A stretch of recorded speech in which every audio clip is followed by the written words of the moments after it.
Hello বন্ধুরা, কালী পুজোর পরে ভাইফোঁটার ভিডিওটা আনবো না, সেটা কি হতে পারে? তো সকাল সকাল শপিং করতে চলে গেছি ছেলের বোন আর দিদির জন্য ভাইফোঁটার গিফট দেবে, তাই জন্য। তো সকাল সকাল উঠেই মাছ বাজারে মাংস কিনতে চলে গেছি। মাংস কিনে এনে প্রায় 12টা 12:30 বেজে গেছে আমার। এসে মাছটা ফটাফট ধুয়ে দুপুরবেলার তো খাওয়া দাওয়াটা হবে, তাই জন্য কী করেছি, ফটাফট আমি রান্নাটা বসিয়ে দিয়েছি। সবাই আসবে, তো সকালে উঠে সবার আগে তো ঘরদোর গুছাতেই হবে। ঘরদোর গুছিয়ে বিছানা চাদরটা তো সব চেঞ্জ করে সবার জন্য অপেক্ষা করে বসেছিলাম। সবাই কখন আসবে, কখন সব প্রোগ্রামগুলো হবে।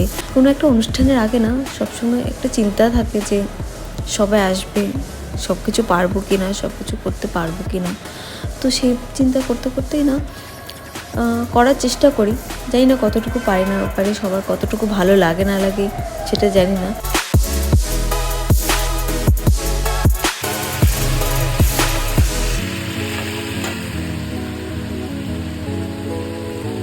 তো রান্নাটা আমার প্রায় হয়ে এসছে। আমি রান্না করেছি খাসি মাংস করেছি, মাছ ভাজা করেছি, ডাল করেছি, সঙ্গে একটা সবজি, ভাত।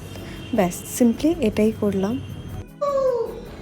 খাওয়া দাওয়া করার আগে ভাইফোঁটার সময়টা চলে এলো। তো দিদি ভাইকে দিচ্ছে ভাইফোঁটা, পাশে বোনটিও বসে আছে, সেও দেবে।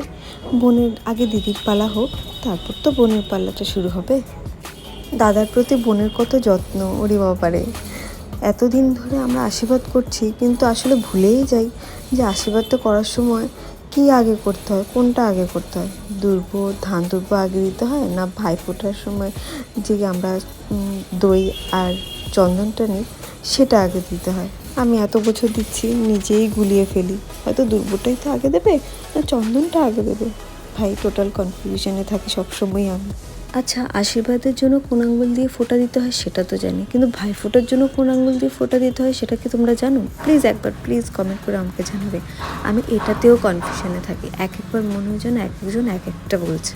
যাই হোক, দিদি তারপর আশীর্বাদ করা শুরু করলো, ভাইফোঁটা দিল, আশীর্বাদ করলো। ধানের মতো ধন্য হও, দুর্বার মতো বেড়ে ওঠো।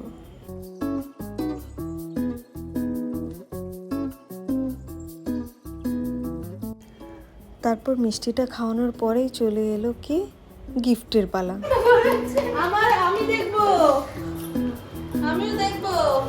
নাও, এটা তুমি জোজোকে দাও, ধরো জোজোকে দাও, জোজোকে দাও। ওমা, এইভাবে সুন্দর করে দাও তো।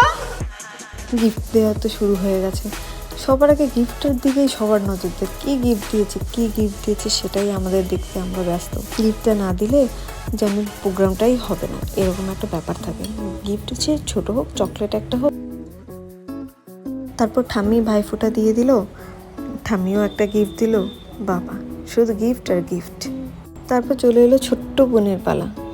বোনটি তো পারে না, তাই দিদিতে দেখিয়ে দিচ্ছে কি করে করতে হয়। দিদি ধরে ভাইফোঁটা দিয়ে দিচ্ছে। না, ভাই নয়, দাদাকে ভাইফোঁটা দিচ্ছে।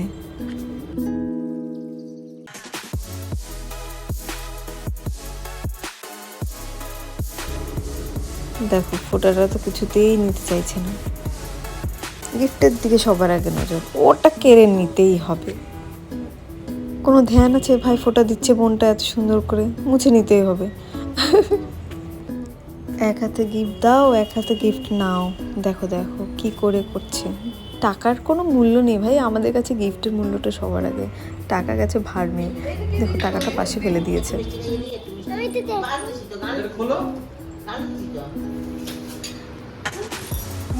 টাকাটা নাও, হাতে নাও, টাকাটা হাতে নাও। এটা পোপো দিয়েছে না?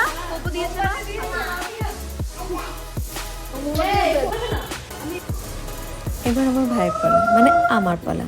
আমি এবার ভাইকে ভাইফোঁটা দিচ্ছিলাম।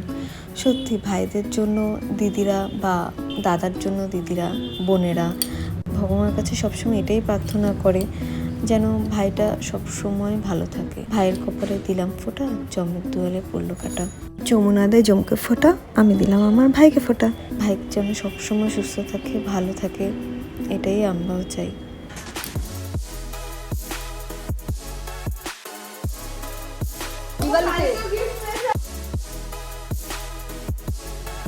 বনু দেখছে বনুকে কি গিফট দেওয়া হয়েছে, সে গিফটটা একবার খুলে দেখছে।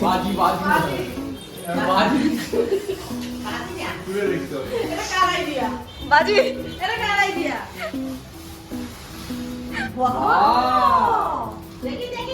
বাজির প্যাকেট এটা দেওয়ার কার আইডিয়া এটা? আমি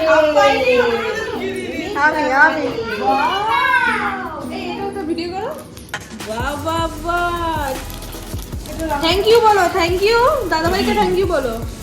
চলো, বনুর মা তো খুব খুশি হয়েছে বনুর গিফটটা দেখে, বনু নিজেও খুশি হয়েছে। এবার দিদির গিফটটা দেওয়ার পালা। দিদির গিফটটা দিদি দেখে দেখি কেমন লাগে দিদির।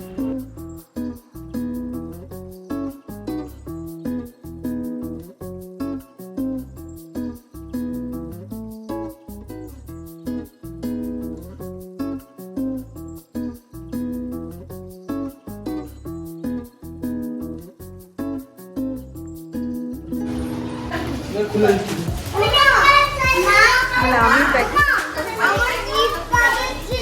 চলো, দিদি বোন দুজনেই খুশি হয়েছে। ভাইফোঁটার পালা শেষ হয়ে গেল, এবার শুরু হয়ে গেল খাওয়া দাওয়া। তো আজকের মতো এতটুকুই ছিল। আশা করি তোমাদের সবারই ভিডিওটা ভালো লেগেছে। যদি ভালো লাগে লাইক কমেন্ট শেয়ার করে দিও। তোমরা সবাই ভালো থেকো, সুস্থ থেকো। সবাইকে টাটা।